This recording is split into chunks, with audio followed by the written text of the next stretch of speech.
¿Dónde empiezan las historias de las naciones? ¿Cuándo empezó la historia de esta locura de país que somos? La mayor parte de los países celebran su nacimiento el día de su independencia. Tiene sentido, muchas cosas empiezan a existir cuando dejan de depender de otras, como vos, cuando te mudaste de lo de tus viejos, porque ya te mudaste de lo de tus viejos, ¿no? Otros países, los que son más viejos, no tienen una fecha en la que celebren sus nacimientos porque son tan ancestrales que es medio difícil rastrear cuándo empezaron a existir. Y después estamos nosotros, que tenemos un día de la independencia, pero celebramos nuestro cumpleaños en otra fecha, y eso está genial. Así que sí, esta es la historia del 25 de mayo, de lo que pasó ese día, de lo que significa y de las cosas que llevaron a que sucediera, porque a veces las historias no tienen ni principio ni final. Las categorías de principio y final son cosas que inventamos después para poder narrarlas. Por eso, para poder contar la historia del 25 de mayo, también hay que contar la historia de lo que pasó antes del 25 de mayo, tipo en 1492, cuando Colón descubrió América. Bueno, no tan antes igual, boludo, te estoy jodiendo.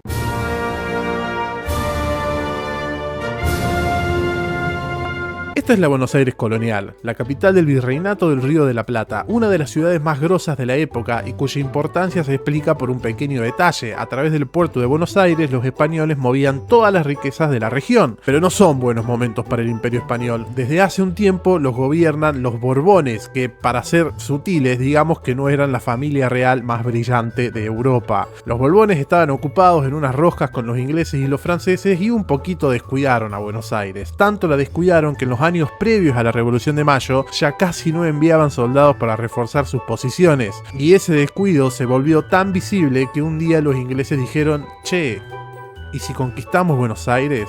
Ya fue, boludo, conquistemos Buenos Aires.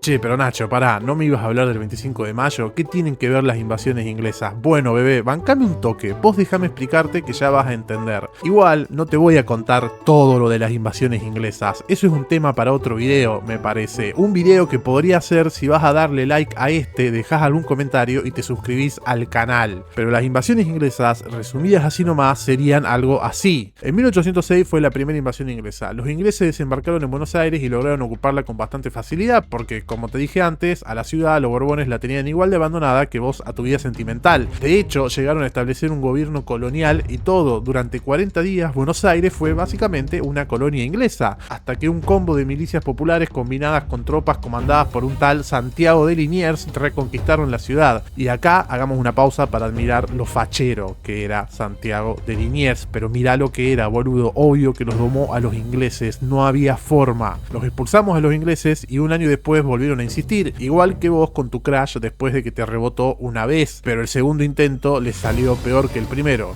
Igual que el segundo intento tuyo con tu crush. Y no es que los Borbones se acordaron de nosotros, estábamos igual de abandonados que siempre, pero a diferencia de la primera invasión inglesa, ahora teníamos experiencia. Habíamos organizado nuestras propias milicias, estábamos más armados y teníamos más autoestima. Y después de echar a los ingleses por segunda vez, esa autoestima se disparó al techo, porque por primera vez en las calles de Buenos Aires empezó a correr un orgullo que no había existido antes, una certeza que cuando aparece se vuelve indomable. Nos podíamos parar solos, sin ayuda de nadie, hasta el punto de expulsar invasores de la principal potencia militar de la época. O sea, nos le empezamos a creer, y ya sabes qué pasa cuando a un argentino se le empieza a creer, se vuelve insoportable.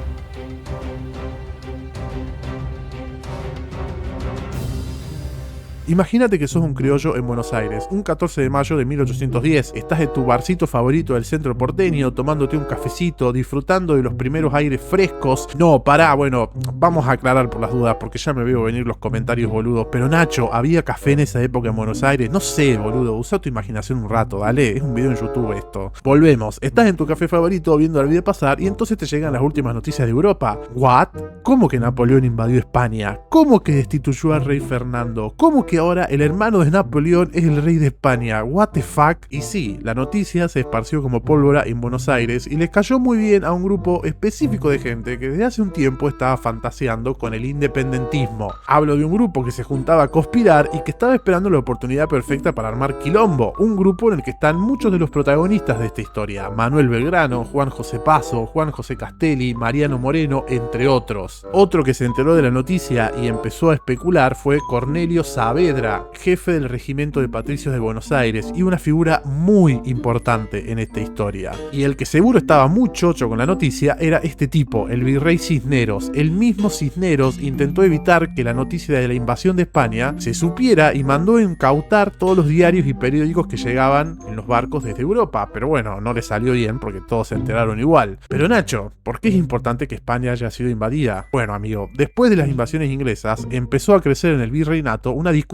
sobre cuál tenía que ser el destino de la colonia. Además, los yanquis se habían independizado hace algunas décadas y en otros virreinatos de América del Sur explotaron algunas rebeliones. La conversación sobre si había que separarse de España o no estaba en el aire. Cuando llegó la noticia de que España estaba bajo el control de Napoleón, les vino como excusa perfecta a los que andaban con ganas de terminar con el virreinato. El argumento era sencillo: la autoridad del virrey era una extensión de la autoridad del rey, pero si el rey estaba muy ocupado siendo prisionero de Napoleón y España ahora era un estado títere de Francia, entonces, ¿qué onda con la autoridad del virrey? Bueno, esas eran las preguntas que Cisneros no podía responder, y aunque al principio no todos creían que la autoridad del virrey se había acabado, el solo hecho de que esas preguntas se estén haciendo un poquito licuaba esa autoridad. Lección muy importante de ciencia política: si tenés que recordarle a todo el mundo que tenés poder, es porque no lo tenés. Pero bueno, la discusión se fue haciendo más grande, había muchos trending topics, gente haciendo videos virales en TikTok y muchos memes. Una idea empezaba a flotar en el aire: había que hacer un cabildo abierto que decidiera si Cisneros seguía siendo virrey o no. Y ahí empieza la Semana de Mayo, un evento tan lleno de rosca y picardía criolla que uno se emociona, boludo.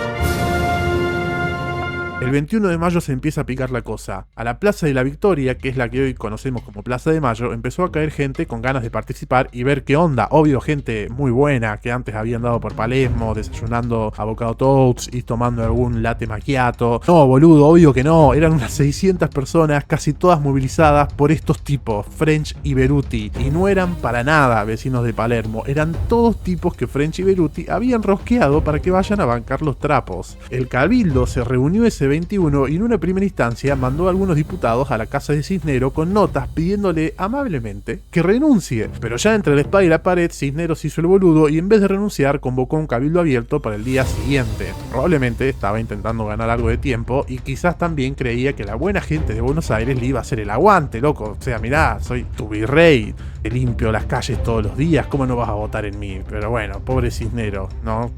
Confiar en unos porteños, no, malísima idea.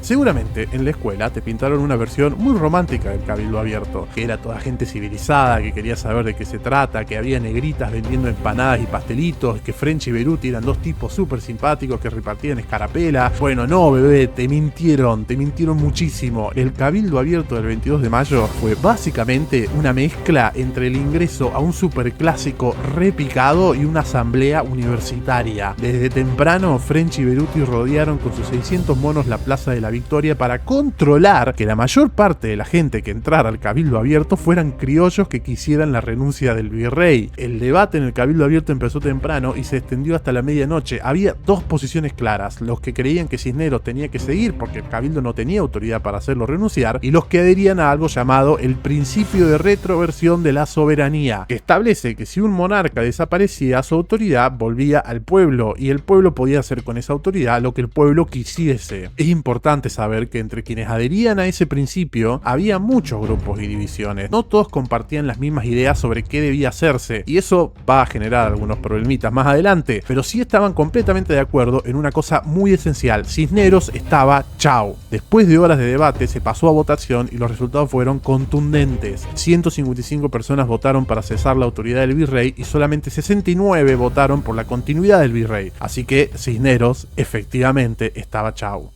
Por ahora, ponele. Informado de la decisión del cabildo, Cisneros la aceptó por completo y pretendió que estaba todo bien, loco, obvio que renuncio si me lo piden, y nada, claramente tenía un plan entre manos, ¿no?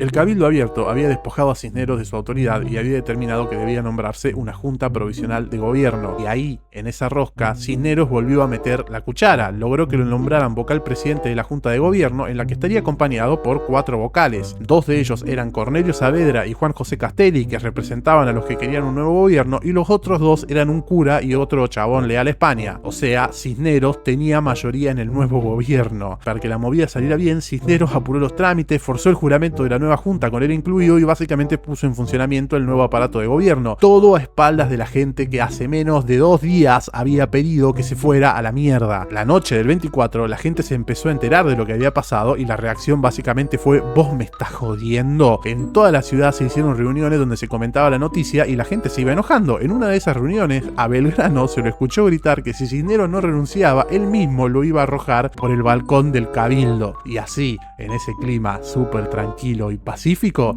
llegamos al...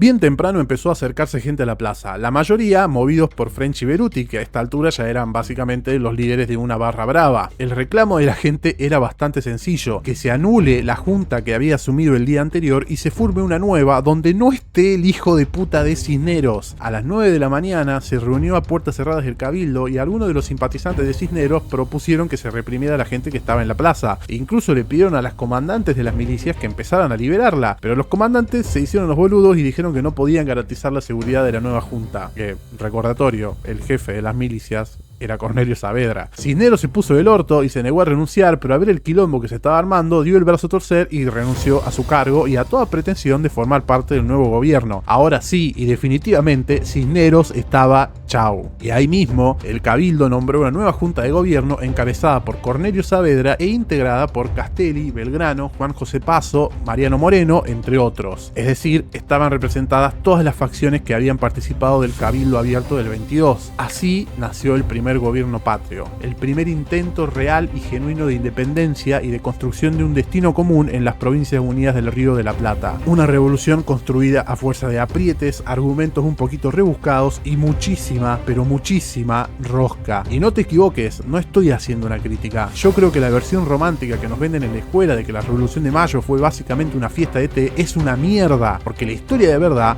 no se hace con fiestas de té, pastelitos y mazamorra. Se hace así. Las páginas de la historia la escriben los que se ponen a rosquear mientras afuera hay otros copando una plaza y metiendo presión. Y sobre todo, la historia la escriben tipos como Saavedra, que te habrás fijado que casi ni lo mencionamos, y lo mismo terminó encabezando la primera junta, porque el del día 1 estuvo ahí atrás de todo, empujando a los actores que se movieran en determinada dirección y dejando que sean otros los quilomberos para que él pueda ser, al final, el gran pacificador del quilombo. Eso es la política, y eso es la historia, un cuento que empieza un día cuando una ciudad descubre que se puede defender a sí misma y que termina cuando esa misma ciudad decide formar un gobierno propio. No se habla mucho en la historia de Cornelio Saavedra. Creo que es justo decir que sin él el primer gobierno patrio no habría salido, como también es justo decir que por culpa de él y de sus intrigas ese primer gobierno patrio estuvo lleno de vicios e internas que después le hicieron bastante mal al proceso de la independencia. Las dos cosas son verdad. Y como en Argentina nos gustan los filates felices pero tristes, la verdad es que a muchos de los integrantes de esa primera junta no les fue muy bien después de ser nombrados. Juan José Castelli, que había sido uno de los grandes oradores del Cabildo Abierto, irónicamente murió de cáncer de lengua tan solo 2 años después. Mariano Moreno, el representante del ala más radicalizada del Cabildo Abierto, murió en alta mar mientras viajaba hacia Inglaterra. Algunos dicen que el mismísimo Saavedra lo mandó a envenenar porque Moreno era uno de sus principales opositores internos. Y Belgrano terminó muriendo pobre y enfermo. Tan pobre que antes de morir le tuvo que pagar a su médico con un reloj porque no tenía nada de plata. El ala más transformadora de la Revolución de Mayo, la que puso el cuerpo y las ideas para acabar con el virreinato, terminó sufriendo mientras el ala conservadora se consolidó en Buenos Aires y dio inicio a un montón de internas que le hicieron muchísimo daño al proceso de la independencia. Y sí, amigo, la historia es así, tiene sus grises. Si querías un final feliz, hubieses puesto una película de Disney. Pero no te preocupes, porque si este capítulo de la historia termina de forma medio bajón, en su escena post crédito aparece un correntino con asma bajándose de un barco al mejor estilo Nick Fury. Y todo va a estar bien, boludo.